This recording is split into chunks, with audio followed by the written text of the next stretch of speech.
ভালোবাসা অধরা মেঘলা আকাশ, স্মৃতির বৃষ্টিতে জড়ানো আবহাওয়া। ভালোবাসা, ভালোবাসা, হৃদয় দুঃখেরই বাহন।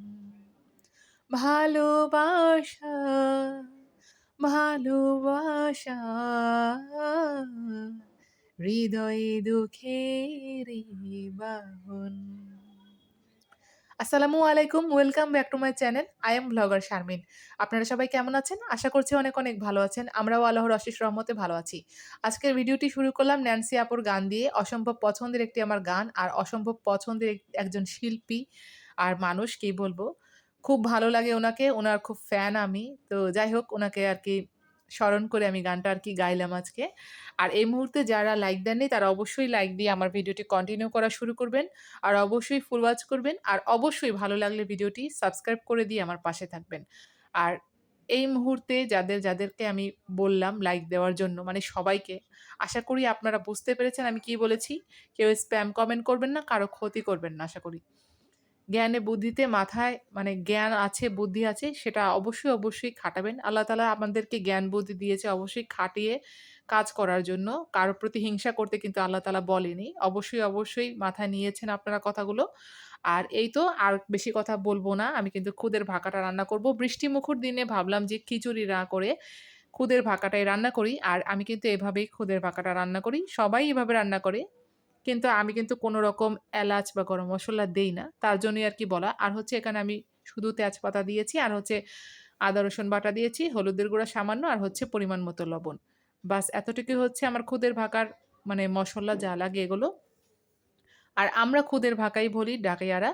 আর গ্রামের মানুষরা তো বলে খুদের বউয়া, খুদের ভাত। তো যাই হোক, পুরনো কোনো কিছু ভুলে যেতে চাই না, একদমই চাই না। ছোটবেলা থেকে মার কাছ থেকে যেটা শুনেছি, তো সেটাই বলব। যতদিন বেঁচে আছি সেভাবেই বলব, যেটা যে নামে ডাকি। আলহামদুলিল্লাহ অনেকদিন পর কিন্তু খুদের ভাকাটা রান্না করলাম। সেরকমই হয়েছে, কোনো অংশেই কিন্তু কোনো রকমই খারাপ হয়নি। ঝরঝরা হয়েছে। আর চ্যাপা শুটকি ভর্তা করব। তো চ্যাপা শুটকি ভর্তাই বলি, আসলে এটা হচ্ছে ভুনা। ওই তো যেটা বললাম একটু আগে, ছোটবেলা থেকে যেটা শুনে এসেছি আম্মুর মুখে, তো সেটাই কিন্তু বলি, চ্যাপা শুটকি ভর্তা। তো এটাকে কিন্তু আমি ভাগাড় দিয়ে ভর্তাটা করব। আর এখানে কিন্তু কালিজিরা ভর্তাটা বানিয়ে নিলাম। সরিষার তেলটা ভালো করে মেখে নিলাম কালিজিরাতে। আর এই তো অসম্ভব মজা হয়েছিল কালিজিরাটা। তেতো কিন্তু হয়নি একদমই। তো হালকা করে ভেজে নিলে কিন্তু তেতো হয় না।